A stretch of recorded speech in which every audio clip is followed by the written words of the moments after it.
Good afternoon, everybody. My name is Carey Leahy. I'm of the class of 1970. I've been a practicing economist since 1978, and I've worked on and off on Wall Street since 1980, so I know a little bit of where the bodies are buried, what we're going to talk about today. And what we're going to talk about today, and the slides may start now, is Wall Street. What is Wall Street? Wall Street is a variety of firms that provides various kinds of services. What kind of services? Financial intermediation, which basically takes savers and borrowers and brings the two together. It also transforms maturities. Essentially, if you've ever taken out a home mortgage, you've taken short-term ready cash in your bank account, and the savings and loan converts it into a mortgage. So why should Wall Street work? The invisible hand of self-interest brings savings and borrowers together for the benefit of all. Sounds like a wonderful thing. If you think about it for a second, why don't I love Wall Street? Sounds like a Hollywood movie, and it is. It was a famous Hollywood movie called George Bailey's Bank, and It's a Wonderful Life. But we can only wish that we'd have this kind of a simple world of altruistic individuals working towards their own self-interest. Unfortunately, reality gets into the way. While George Bailey is on the right, and he's an altruistic individual, most workers are motivated by self-interest, the Lionel Barrymore character on the left, and they want to provide financial services as a byproduct of following out their own self-interest. That's the famous invisible hand. Now, can real life on Wall Street create problems? Yes. Greed is always going to be a problem.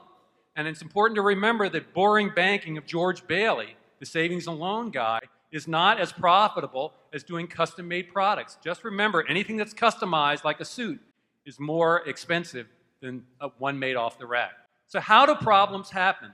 They're misaligned incentives. This is what economists call it. What we simply mean by that is what Wall Street wants, which is to make money. What you want is growth, rising living standards without tears. So what happens?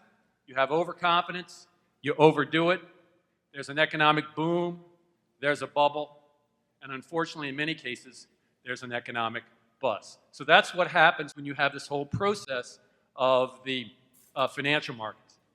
So what's a bubble? A bubble is essentially when the value of financial assets, whether they be stocks or bonds, are far higher than can be easily explained. It's really, you only know you're in a bubble when you're no longer in it. And it sounds a lot like a country and western song, which is simply, when too much of a good thing becomes a bad thing. Are bubbles a problem? Sometimes they cause crises. Remember, the financial system is necessary but fragile. The good news is bubbles usually burst in a big way only about every 50 years.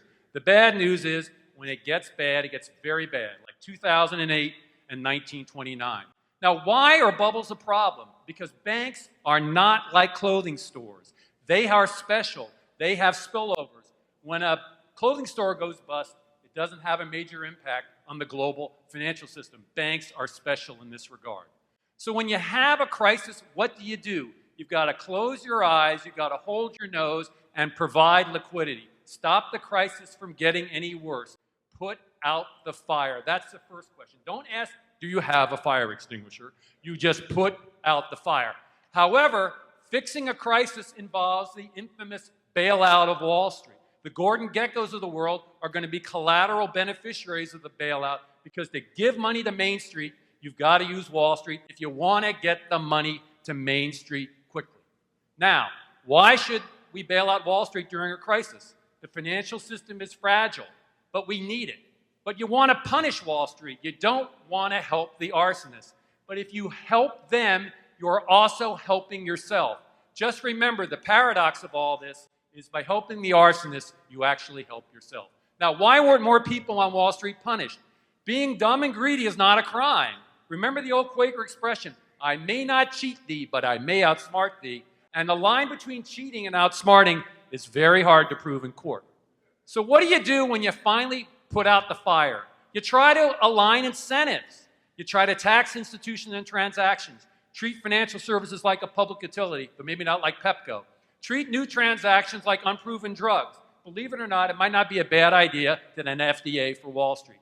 So what did we finally do to fix things? We taxed large financial firms. We made bigness tougher to come by. We made them hold more cash as reserves. If they do risky things, they made more cash in reserve.